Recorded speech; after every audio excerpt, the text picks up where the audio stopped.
Yes, ladies and gentlemen, welcome back. It is Friday night on the bus, and of course, you know what that means.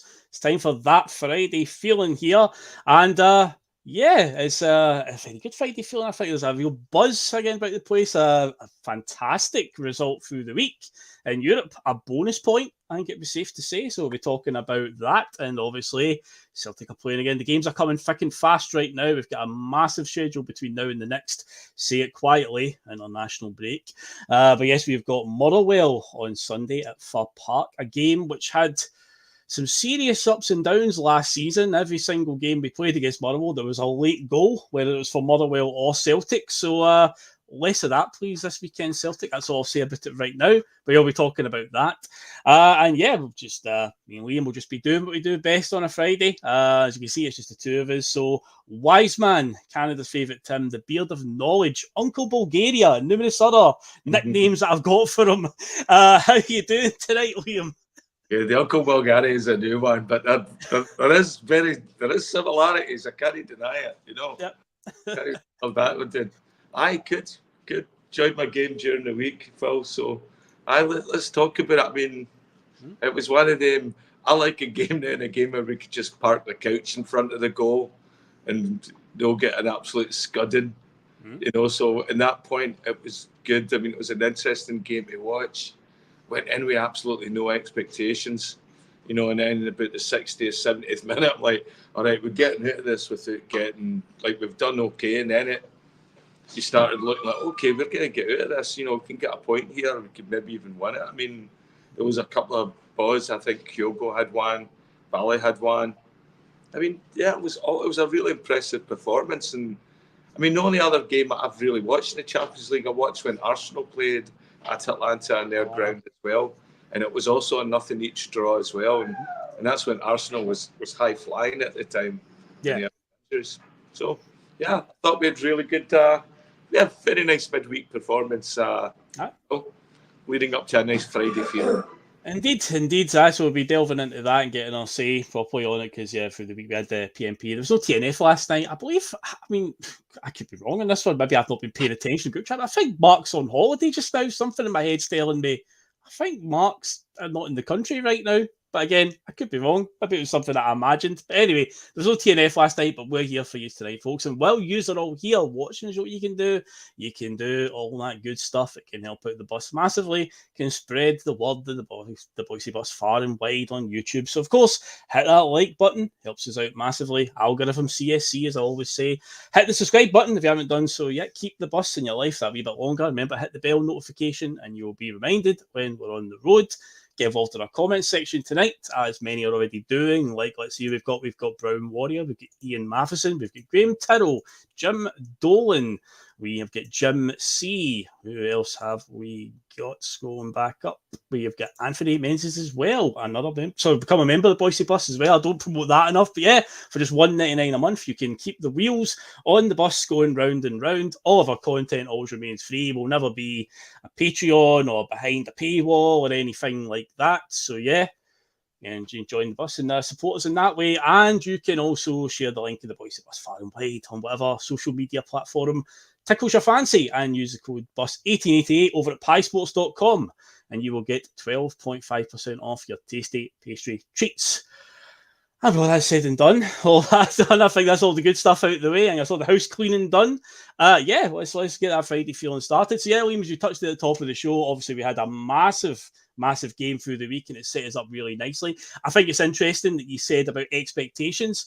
Maybe that's the key. Maybe that's the secret because on Tuesday, myself, Mick, and David were doing the Tuesday ticket, and Mick being, a regular going over and watching Italian football, he goes and watches Milan a lot, and he's been to Bergamo loads of times and watched Atalanta, and he gave us a really good insight on Atalanta, and I think it left me and David a bit on the floor and depressed, like, oh Christ, this is going to, we weren't expecting much, but after hearing what he described, we're like, oh no, this is going to be a lot worse than we thought. And I think the mood across most the Celtic support.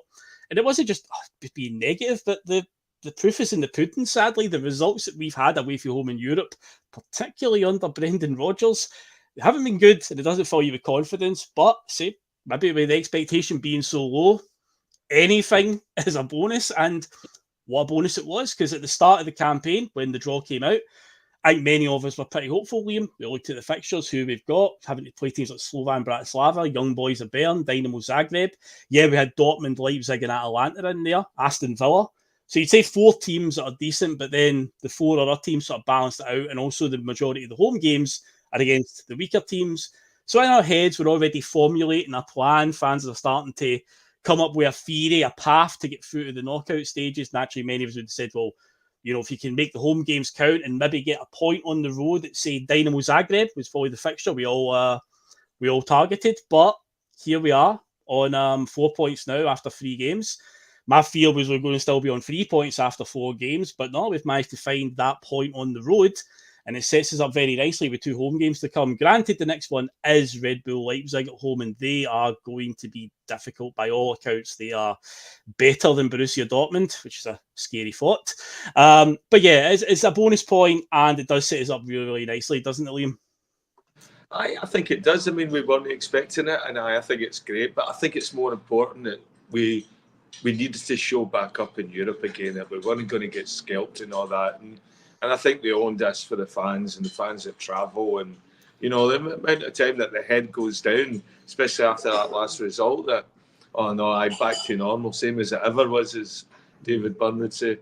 No, I don't think it has to be same as it ever is. And I think that was a very, very good reflection of how we want to see ourselves show up in Europe. Yeah. As football supporters as well, that you go up and, like, even if we had lost 1-0 or 2-1 or something on that night, at least you showed up and you made yourself accountable, and it didn't look like you were like this tag of being naive. I mean, nothing's worse than being a club with our history and all that, and going into Europe and being considered naive. We've won the thing. How can we be still naive when it comes to European tactics? You know what I mean? We're no stranger to this tournament. So that was good to see that. And I was very happy with that. And as the more the game went on, and I think it's one as you see a lot of people are going back over this game, and, you know, retroactively they're coming out and saying, okay, well, Hatate maybe had a better game than what we thought we saw, the same way I did, as far as holding the ball up and all that. I mean, you know, as the game was going up in real time, I didn't think they two were having a particularly good game.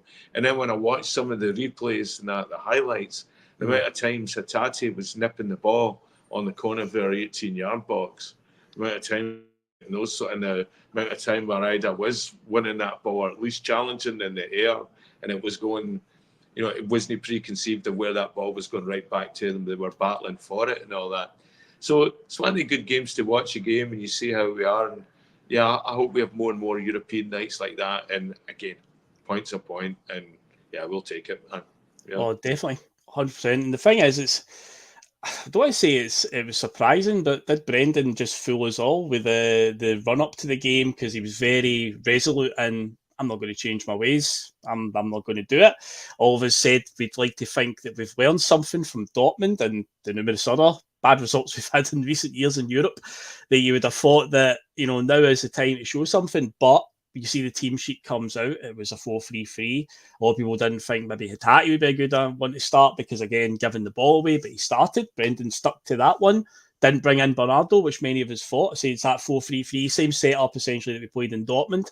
But we got it right. And I think Kasper Schmeichel even said after the game, we were just more pragmatic in what we did with the ball. We were looking for more sensible passes rather than, you know, taking too many risks. And they nailed it. They got it spot on. I mean, Ian McIntosh just says that as well. Says, you know, we got the tactics spot on. So many people were maybe surprised that Brendan did. You know, and set it up pretty much the same way he did in Dortmund. But this time we did everything right that we could. And I think we have to talk about it. I mean, talk about people who got it right. The backline, Austin Trusty in particular, was formidable at the back. He was unreal, I felt. It was like everything he just dealt with. High balls into the box, no problem. Seemed to meet every single one of them. And, of course, Liam Scales alongside him. Another one who comes in for a lot of criticism. But that's now, you know, he's had 2 Man of the Match awards, Liam Scales, in Champions League nights. And you could argue that he could put in a Man of the Match performance as well. I would still say Trusty would have got the Man of the Match for me. But the two of them were excellent together. And, yeah, it was just like, it's probably a coming of age performance for Austin Trusty, because up to now he's been quite, I don't know, not necessarily harshly judged, because there has been some mistakes and it's been far from perfect. But that was a performance that I think he needed to show. We've paid £6 million for this guy, which for us is a big outlay. And yeah, he was absolutely formidable, wasn't he, Liam? I think he was. He did those things right. I mean, he won the ball. He won those battles the same way we see CCV winning it. Same way we used to see Big Julian. We need somebody that can get up there and win those battles. I mean, and now across the back, we got 4 guys that can win the ball in the air. Because I seen Valley winning the ball in the air, saw Johnson winning the ball in the air as well. And so all of a sudden, okay, we've not got any deficiencies in the air now. And I think that lets the other ones concentrate on their game as well.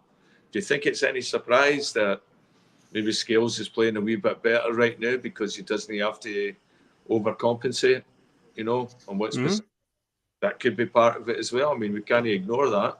I mean, it is, that side does get targeted, and when it was being targeted on Wednesday, I felt a bit more assured that it wasn't going to go the same way. When I looked up, most of the times he was in this position. And then when he did go up in an aerial challenge, there's more often times than not that the actual won it. It wasn't, he's just going to lose this one. No, he won some challenges. And I thought he had a great shot in the second half. So I don't know. I think having a stable line right across the back where you don't have that any of that weakness there is going to help us. And so, yeah, let's see what it is. It's going to give Rodgers a difficult decision when CCV comes back. I mean, he's coming back. But yeah, I don't know. What do you do now, right? So he's played well in this game. Yeah, that's his Champions League game, bucket list stuff. He played well in the Champions League game. All right, build from there. That's where I think Rodgers' man management, I think that's where a squad rotation, all that stuff comes in. How you keep players confident now that you've played a big game now. Scales has played big games. Valley's played big games. Yep. And we've got points in big games. And getting points in big games, that's what we need to do. That's what makes us team go better. Well, here's a comment related to what you're just saying there from Graham Tyrrell, a man who I think's after your heart with this one. He says, Alex Valley is showing signs of why he's at the club. Does Greg Taylor have a battle to get back in?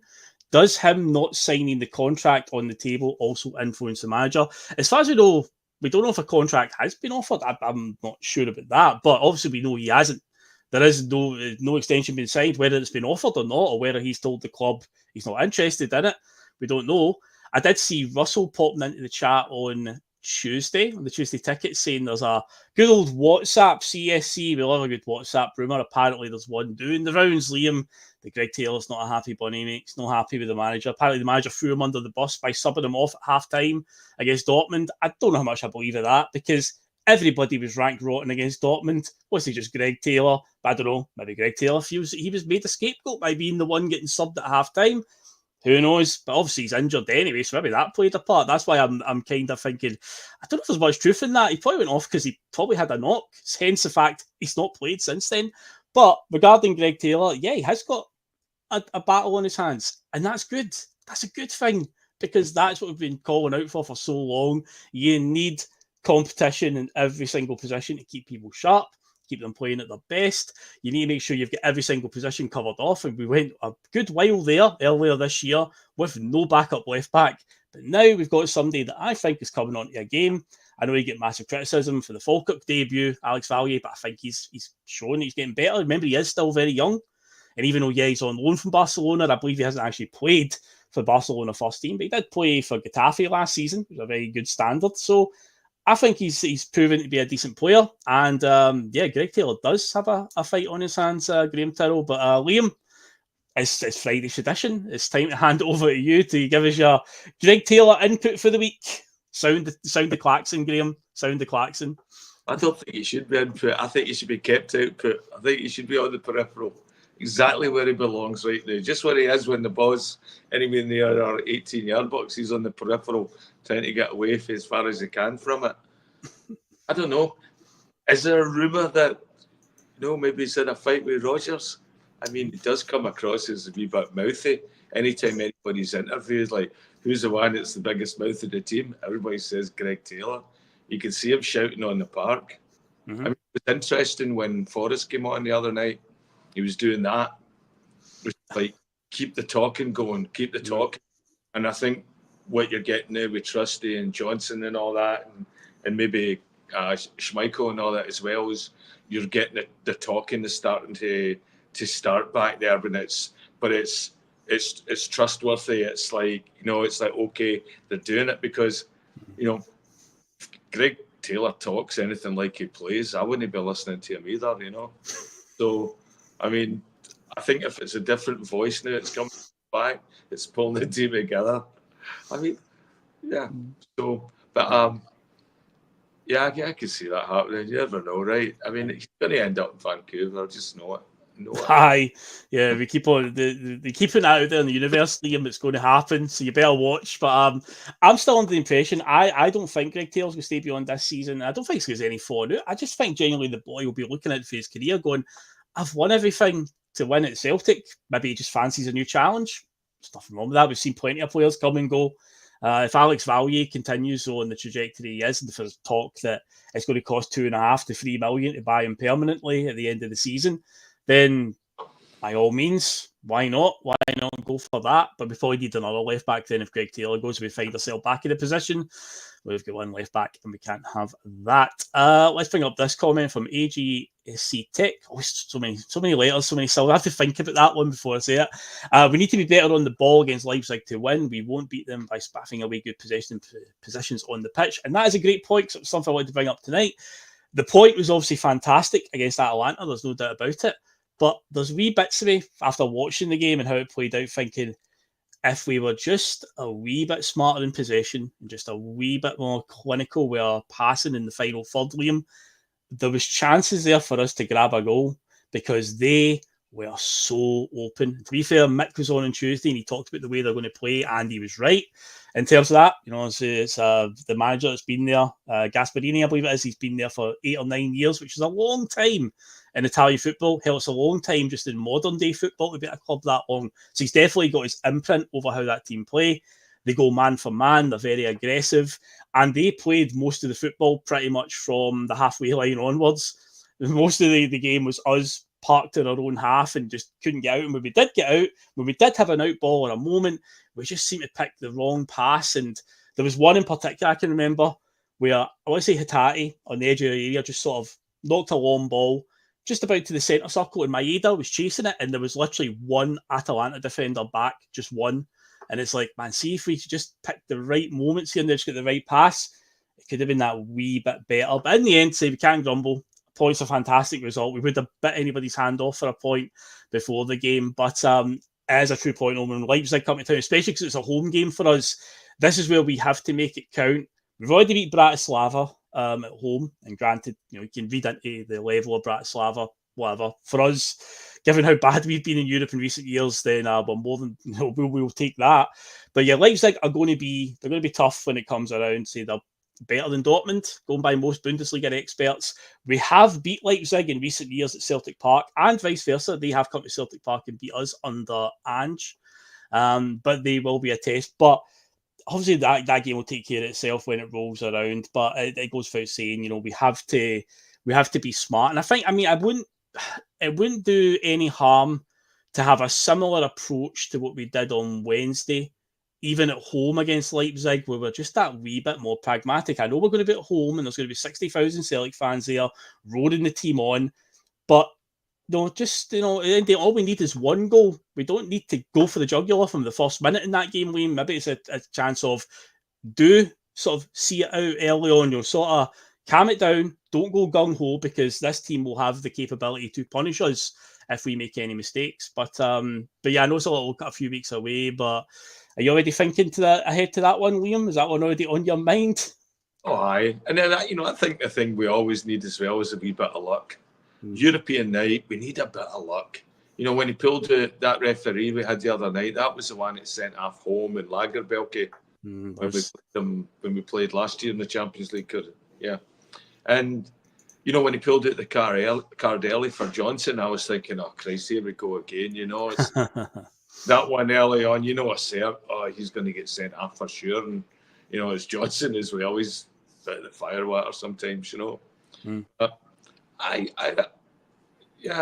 think if we get a wee bit of luck against them, so that we don't get, like an early card, and we don't get like a hotly contested call or something like that, that we do get a well-deserved goal and something like that, or a wee bit of break of the ball and that.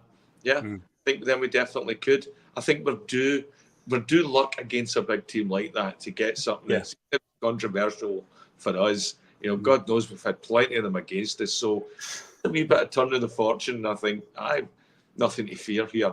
And again, what I saw against that Atlanta, now that the team knows what that feeling's like, now it knows what it feels like to defend. Just like the Friday feeling, Phil. Keep that feeling going.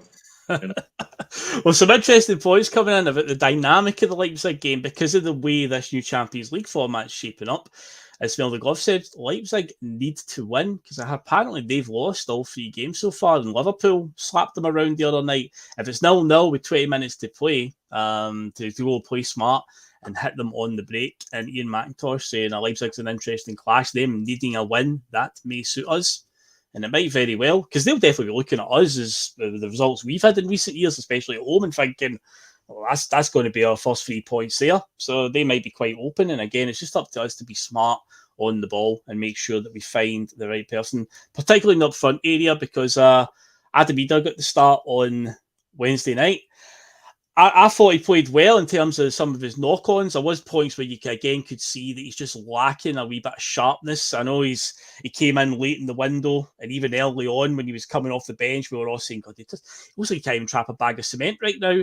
There's still wee elements of that there. So there's a bit of good and a bit of bad from his performance on Wednesday night in terms of he did win some knock-ons and held the ball up. But again, if we're getting the midfield runners up to support him and whatnot, but it's a lonely job being up there by yourself. And for what he did, I think he did okay. But then, of course, Kyogo comes on. And I was saying to my dad as the game was going on while watching it, as it was getting down to sort of like 15 minutes to go.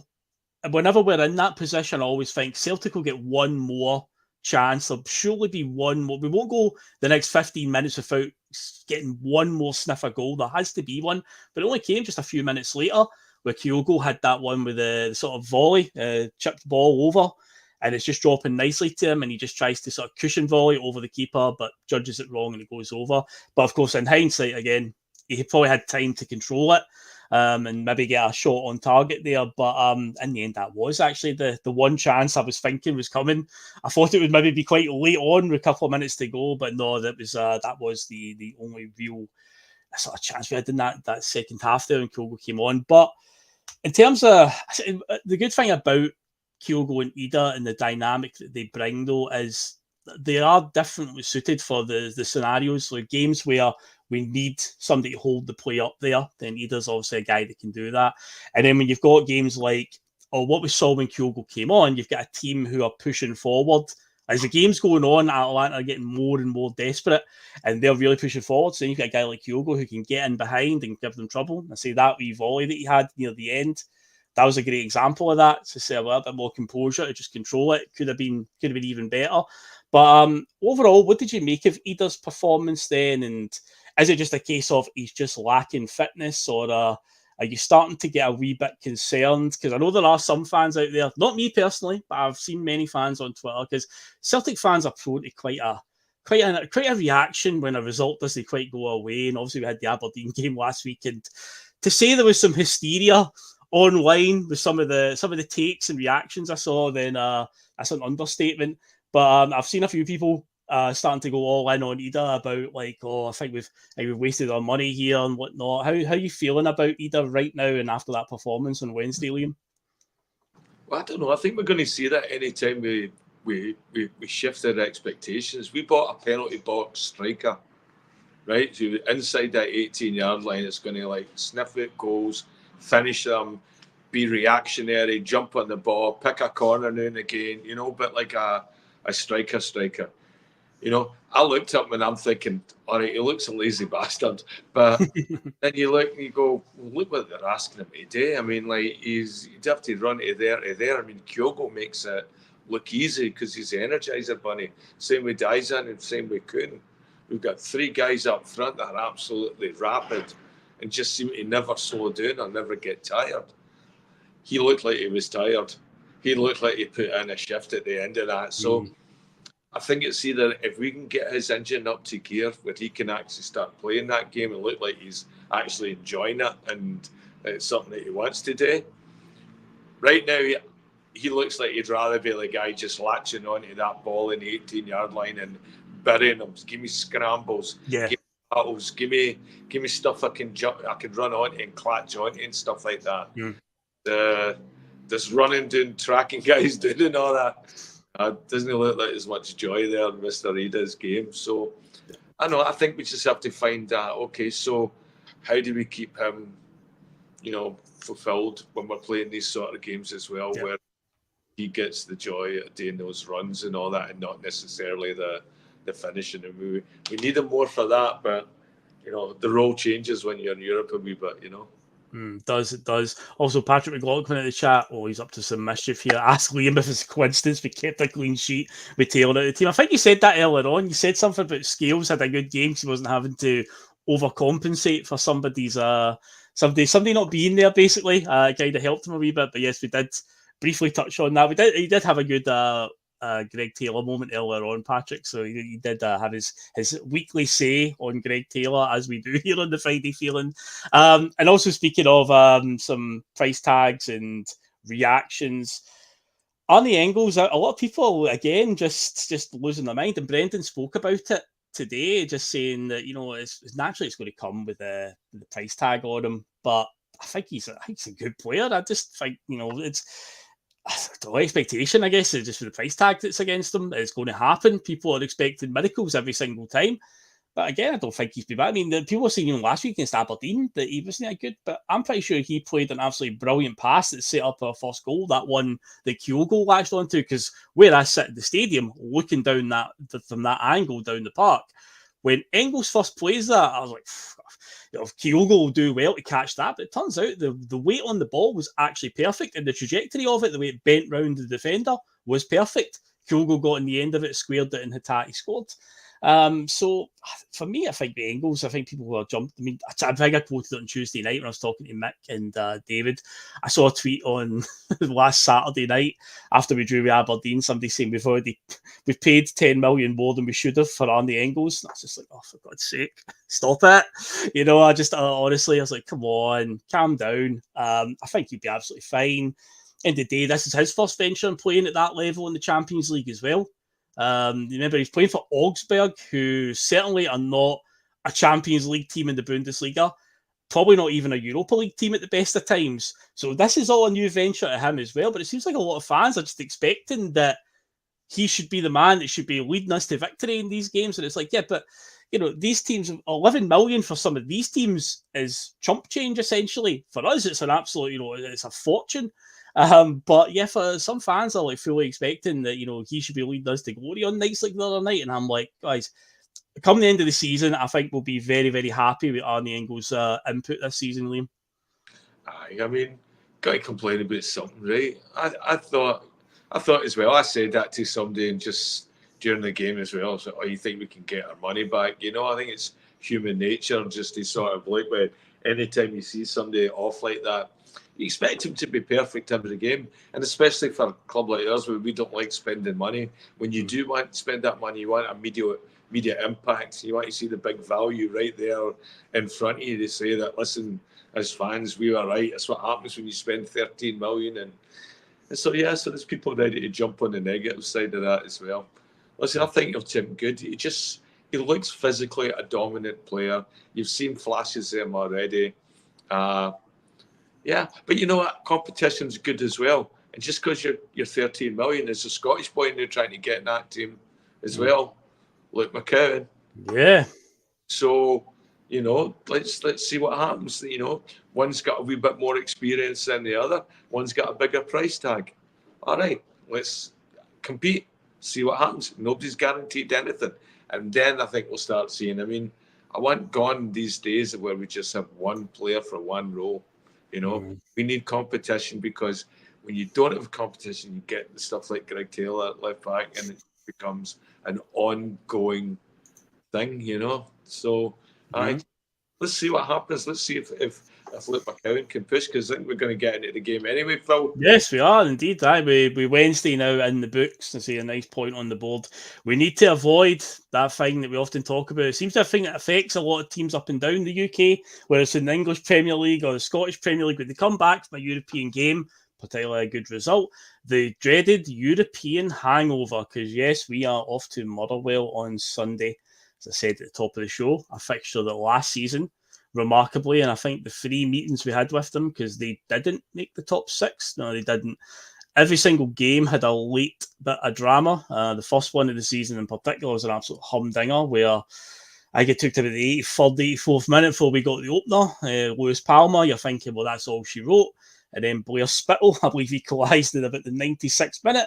And then in the 98th minute, Matt O'Reilly scored the winner. Then, of course, we played them at Celtic Park and we're 1-0 up. And it was going through that period where we were looking really nervy in the second half of games. First half, we were going in usually quite comfortable in games. Probably should have been further ahead in a lot of games than what we were. But yeah, we went through this weird period at that time, and Motherwell exploited it. They scored a goal in stoppage time. Corner kick comes in. Greg Taylor, Joe Hart, back post. That's if I remember right, it was either the Motherwell striker stood in front of Greg Taylor or Joe Hart or whatever. But either way, they got their goal. And then, of course, we played them again in February. Not long had we played Hearts at that point. No, we hadn't played Hearts yet. But this was probably the Adamida coming of age game, because up to that point, I think Adamida had scored the winner, two penalties at Easter Road. But yeah, that game against Motherwell at Fir Park in February or March time, we're 1-0 down, struggling. Lennon Miller was having a great game in the middle of the park. And I want to say it was Blair Spittle that scored the game. A great goal, but Miller set it up. And yeah, second half, we come back and Adamida scores 2 goals late on, one with about 5 minutes to go on the clock. And then in stoppage time, he scores another one to make it 3-1. So yeah, a lot of late drama last season. So as I said at the top of the show, please, none of that this weekend, Celtic. A nice fuss-free afternoon would be fantastic. But as a European hangover, how do we avoid it? How does Brendan set it up? What tools at his disposal does he use to freshen it up? Because they expended a lot of energy on Wednesday. There's no doubt about it. And I know the gap between Wednesday to Sunday. Usually those you get the Thursday, Sunday shift. So effectively you'd think Wednesday, Saturday. But no, we've got an extra day essentially for preparation. But at the same time, it was a big result. And at the high of that result as well, you can naturally get a bit of a flatness. We saw it when we tanked Bratislava the other week, and then the next game was Falkirk at home, and it took us quite a while to get up to speed in that game before we actually started motoring. In fact, we needed all the more established first team players to come on, Liam, to spark us into life that day. But I think this is a game that Brendan's going to have to rely on a couple of the fringe players to start, because I think some people, they were running on empty at the end, particularly Alistair Johnson, and we'll start there. I wouldn't be surprised if Tony Ralston came in. Johnston obviously went down quite late on in the game. Quite a funny moment, I thought, though, when he's down. It was obviously just cramp. And at the same time, a bit of gamesmanship, let's be honest. I mean, teams do it enough to us domestically. Saw Aberdeen doing it loads last week. Multiple teams come to Celtic Park and do it. You're trying to hang on for that result. And instead of, the referee will usually do is, he'll check on the player, see if he wants a stretcher on. Atalanta and their medical team were not waiting for the referee to give a word. They were sending a stretcher on right away because they wanted to get on with the game because they were getting desperate. And right away, Alistair Johnson suddenly jumped up and was like, nope, I'll walk off, I'll be fine. But for what I've seen, people have said that even at full time when the whistle did go, he was the first one down on his down on his back, like absolutely knackered. So I wouldn't be surprised. I mean, I know there's pictures doing the rounds today of Alistair Johnson in training, looking fresh-faced and ready to go, but I don't think it's the worst shout for Anthony Ralston to come in, to say Johnston put in a shift and he was showing the battle wounds at the end of it, Liam. Aye, when he went in, that's what I was thinking as well. We didn't have a sub. He would have been up for sure at that point. Yep.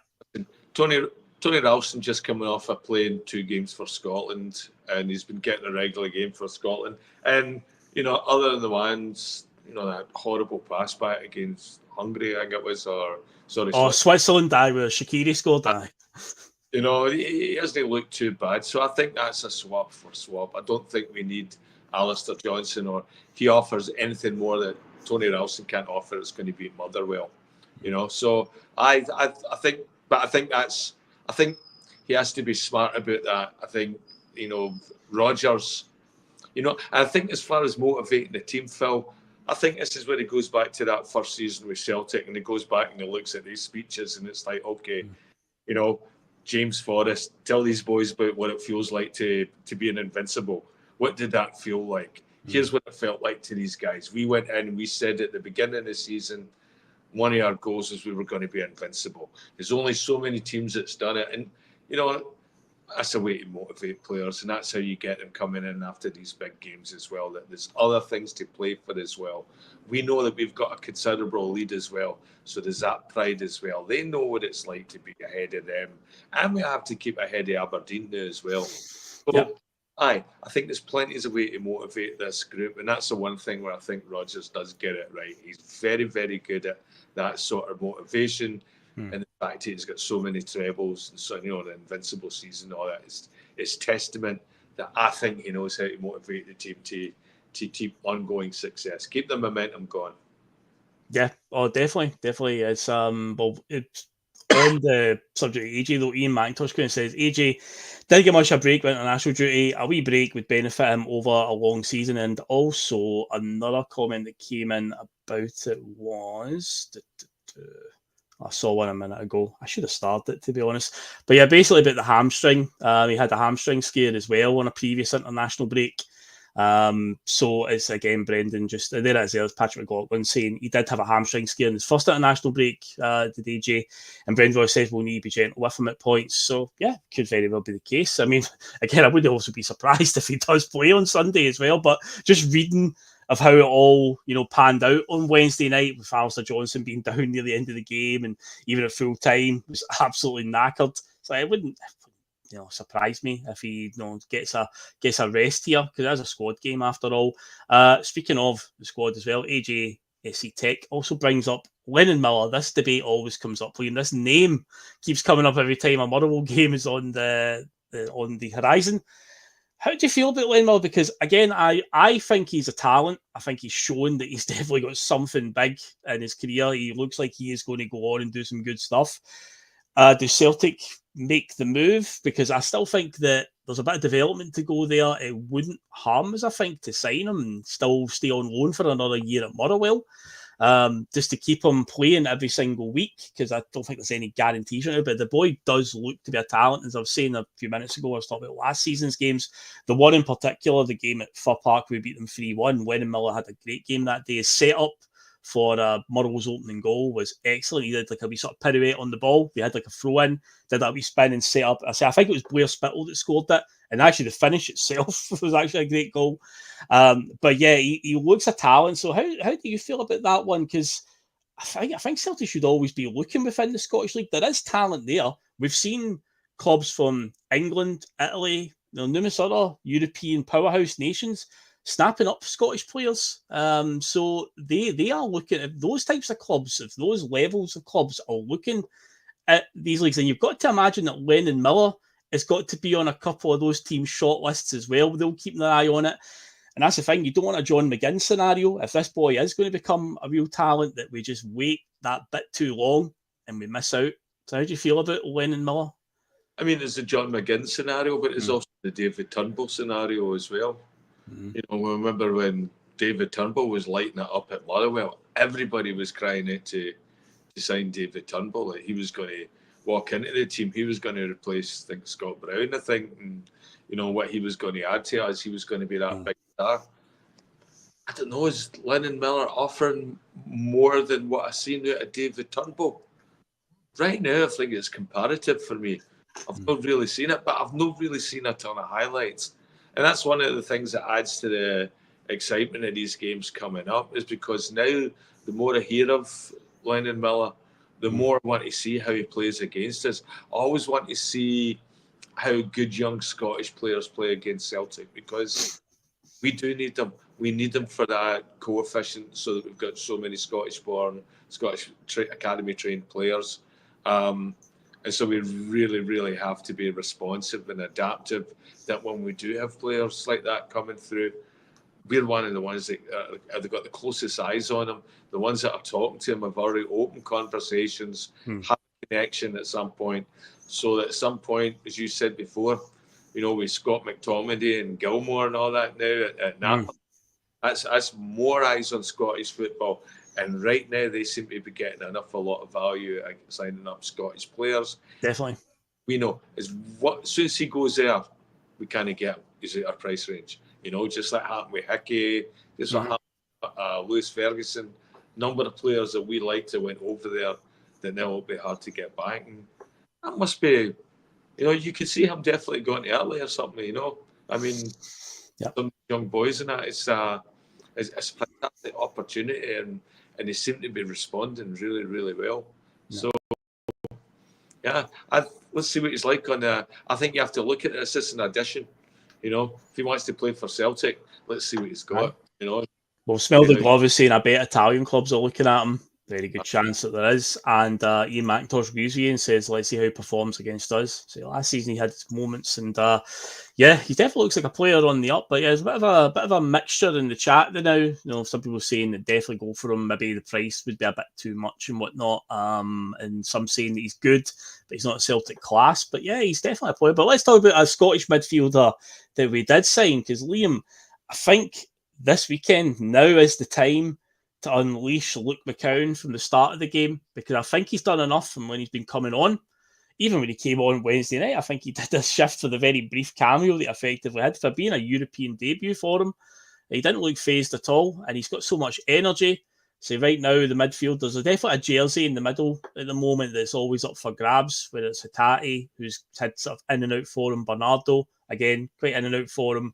So I think Luke McCown, I think of the consistency here. Every time he's came on, you find yourself saying he's done really well. I seen Chris Sutton tweeting the other week after what game was it before Aberdeen? It might be even further back, maybe the Ross County game. That was how far back it was, because it was a national break. Just saying that again, Luke McCown coming on looked excellent. And I say that's the word excellent and Luke McCown are getting attached together all the time when he's coming on making these cameos. He looks lively, lots of energy, and he's playing for the badge because he's Celtic through and through. He loves it. So I think this weekend is the perfect chance to give him that first start. Because Hatate and Bernardo, bit of a mixed bag at the moment. But no, I think McCown, I think he's earned that chance to start. And I mean, he's not going to be overawed by playing a team like Motherwell, given he's been playing for Dundee for the last few years and had to play against teams like Motherwell on the regular. So it's not going to be like a leap too far for him. But I think we will see him, because again, a lot of energy was expended on Wednesday night, so it's a perfect chance to get him in there. I think it gives him another opportunity as well, and for us too, is that's to see some leadership. He seems to look like a leader. I mean, he came as the captain of the club. He was a leader, at his last club, so you can see him developing into that as well. And I think we need more Scottish voices on the park. Someone that can actually get. I was hoping when we were saying that to Forrest and that, keep it talking, that was Luke McCown, that he's going to talk guys through the games and all that. And, and just have that sort of leadership qualities that's going to drive teams on. Because I think, being one of us, this is one of the chances in a million as well. Let's see what he can do with it, and just grab it. And every time he's on, he's looked committed, he's looked dangerous, he's looked like he's ready to bust his balls to do whatever he needs to do to play that role, so that we're either coming away with the points, the win, the goal, whatever we're protecting, defending, or trying to score. So I'd be really excited to see him. That's what I'm hoping we would have when we have a bigger squad now, is to have these sort of players so that we can start seeing, what happens when we give players a rest. I mean, I'd like to see Callum McGregor get a rest. There's a lot of games where was missing as well, and we all know the amount of body that he's put himself through, and you don't know if he's still playing with injuries or his favourite in parts of his body, for him quitting Scotland. So I don't know, we'll see as well too. I'd like to see him being able to get a rest sometimes, and either maybe you move Ingles into the middle or McCown in the middle, but just see how that works as an option as well, so that we're not, just stuck, driving Callum into the ground. Yeah, he's definitely got the engine on him. As a Luke McCown, he can be that guy that can get from box to box. I think he can be that tenacious sort of defensive midfielder, but equally can break forward with a bit of pace and a bit of purpose, be late into the box, making those runs to get on the end of crosses and whatnot. And a quick segue as well. Somebody just asked in the chat, it was Patrick McLaughlin. I can tell you right now that it's currently Leicester City 1, Nottingham Forest 3. He's asking what the score is right now. He's got Forest on his coupon, but yeah, you can see it next to me on the telly there.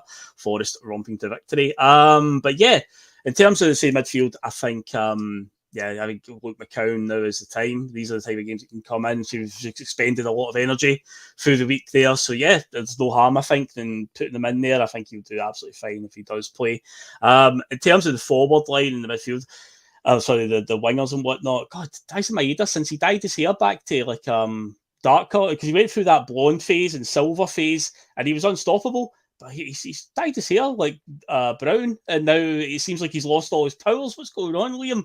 He needs to go back to being bald, Dyson Maeda again. But yeah, that wee phase that he had with the blonde hair and the silver hair, he seemed to be unplayable. But yeah, he seems to have been a bit like, last week against Aberdeen, he was a bit of an anonymous jersey, which is odd because he's been consistently good this season. But yeah, he had an off day.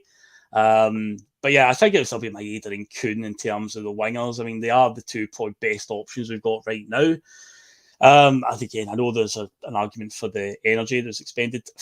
With Brendan being Brendan, there is still a part of me that would never be surprised if we rock up to a game on Sunday against Motherwell and James Forrest finds his way into the starting 11. It just wouldn't shock me if that happens. But ultimately, I think you still go with Kuhn. I think they've got the energy to play that many games, in close succession. I think they can definitely, especially Maeda, he's definitely shown he's got the energy. But are you concerned in this wee dip in his form, all jokes aside about the hair and whatnot? Because yeah, he was obviously looking fantastic there for like the sort of first few games of the season. But since coming back for this international break, he's not been quite there yet. But I think overall, I think it's maybe feeding too much into it. It's only 2 games, really. Aberdeen are our nearest challengers, as it turns out. And, of course, Atalanta are away from home, realistically. What are we really expecting? But, yeah, would you think with the wingers then, Maeda and Kuhn, or would you throw a wild Yang or James Forrest in there to freshen it up? I mean, freshen it up thing's interesting. I mean, that trip to Japan must be long. I don't know where their internationals were in this break, but that's a long one, right? And you know that's going to have wear and tear on the Japanese players as well, for these sort of flights. I mean, that might just be it. He might just be missing his own bed. He's been and so much travelling. We've seen the entire squad doing with both Europe and the amount of internationals that are going on right now.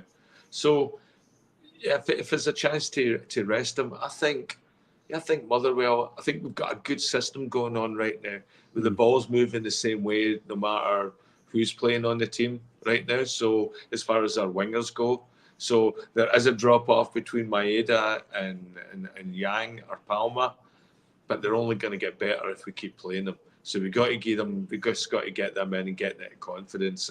And I think I'd give Maeda a wee bit of a rest.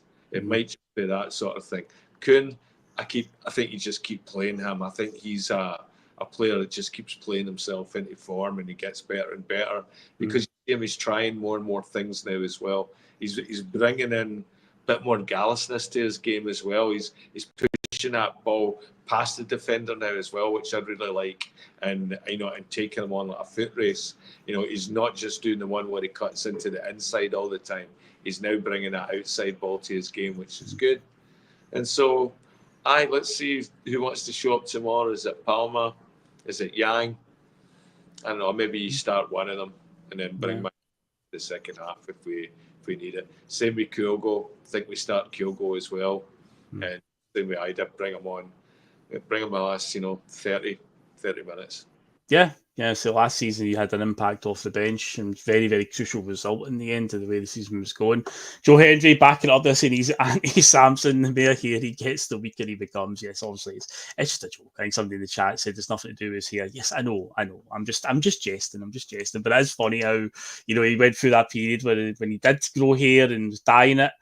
He seemed to be like at the peak of his powers, but yeah, he seems to be going back the way a wee bit. But he'll be fine. My head will be all right. So he's just probably a bit tired out. So he's been playing a lot of football, and even though we always joke about the whole Duracell bunny and all that and how he keeps going and going, it's going to catch up to him eventually, surely. So yeah, we'll wait and see. You brought up Lewis Palmer there. That's an interesting one. He did obviously have a cameo appearance at the end of the game on Wednesday. I think he did okay when he came on. There was a lot of people like, oh no, Lewis Palmer. I think everybody put a shift in. You can't really criticise any of the players overall for the performance they put in, but he came on and he did his bit as well. Whether that's enough to warrant a start, I doubt it. I don't think he's going to be starting many games anytime soon, but while he's here at Celtic, and we're led to believe from his father saying this, that he's very, very committed. So I still think he's going to probably be a part player. I don't see him making his way back into the first team as a starter anytime soon. But if he can, contribute when he is coming on and playing friendlies against Sligo Rovers and whatnot, then so be it. We'll see what he can do. But I've got a funny feeling, though, that Palmer's race is close to being run now at Celtic. But we'll see what January brings when it comes along. But yeah, we'll wrap up in a few minutes, Liam. Just we'll get our score predictions on this one. But yeah, I usually, or the way this season's been going, every time we've been doing our predictions, I've always been quite confident. Always been like, we'll slap this team aside, we'll do this, we'll do that, because we've been motoring along really well. Even last week, before we played Aberdeen, I was like, we'll beat them, and we'll make a statement and beat them pretty convincingly. But of course, that didn't quite materialise. That didn't go according to plan. Aberdeen, they came and they got their point, although I did say on Tuesday, I still don't think they're all that. I think for all the bluster and all the brouhaha about how great they've been and how revolutionary they've been, I didn't think they were anything impressive after they got it back to 2-2 and they had us rattled, and they did for that 10-minute spell. They just decided to do what every other team does when they come to Celtic Park, and instead of thinking, right, we can make a real statement here, we've got Celtic rattled. No, they just did what every other team does. So for me, I was like, I don't see it. Fair enough, Aberdeen, they've got some results on the board, but I don't see them being a threat. But regardless of that, last week I said we would win convincingly, we didn't. But this week, I'm not going to go for a really convincing victory, but I do think we will win. I do think there will be elements of a bit of fatigue because we'll be drained, but all it's about getting results, just getting the results. So I think it'll be a bit of a squeaky bum time game, bit of a narrow one, but I'll say a 2-1 victory. And yeah, I said at the top of the show, please no late shows Celtic, but I've got a bad feeling it could be one of those ones where we'll wait until the 88th minute and it's still one each and then we'll score. Ultimately, if we win the game, that's all that matters, Liam, but I've got a feeling we might have to be waiting for this victory on Sunday. But hopefully I'm wrong. Hopefully we just come at the traps flying, knock a couple of early goals in, and we're off to the races early on. But I've got a feeling it's going to be one of those stodgy games. We're going to have to be patient and we'll grind it out. What about yourself, Liam? Convincing victory or a stodgy one?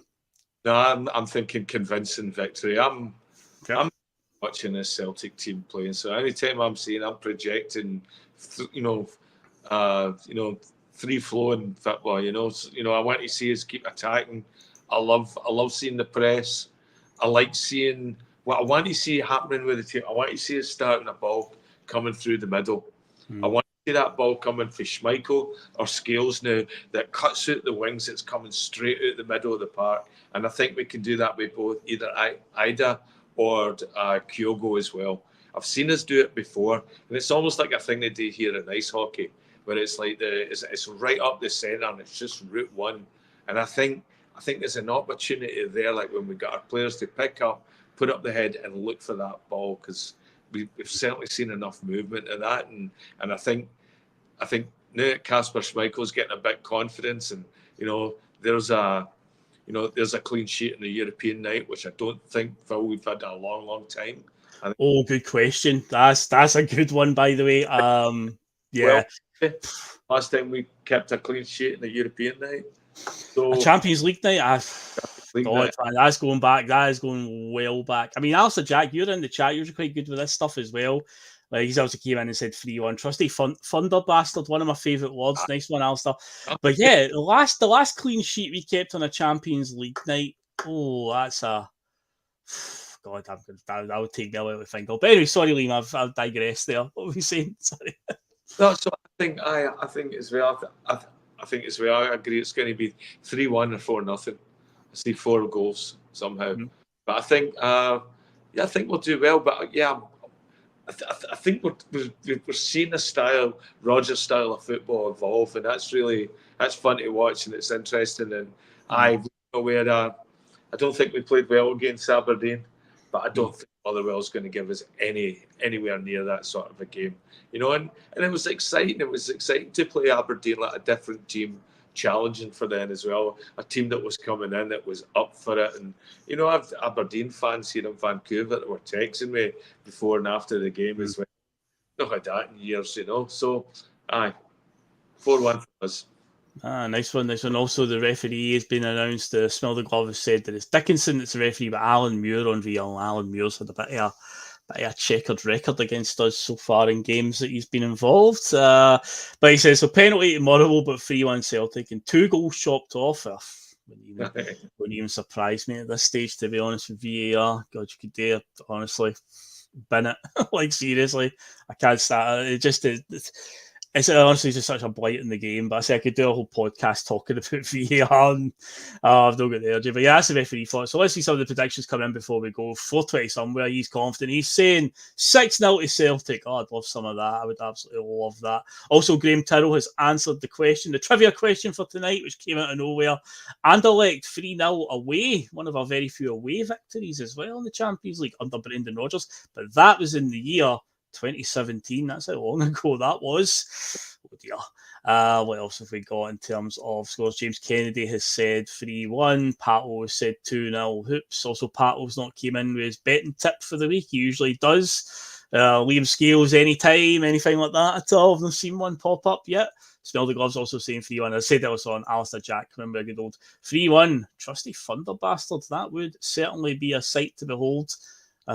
Austin Trusty Thunder Bastard right in the top corner. Graham Tyrrell's also saying 5-0. So yes, that is that wraps it up. We're just coming to just under the hour just now. So yeah, it's been another Friday feeling in the books. So yeah, me and Liam are off now. So it's a busy week coming up for Celtic because we've got a midweek SPFL game coming up as well. We are playing Dundee through the week at Celtic Park, and then I believe on the same night that we are playing Dundee, Aberdeen are playing Rangers at Pittodrie. That could be an interesting one, to say the least. If we'll see what comes of that one.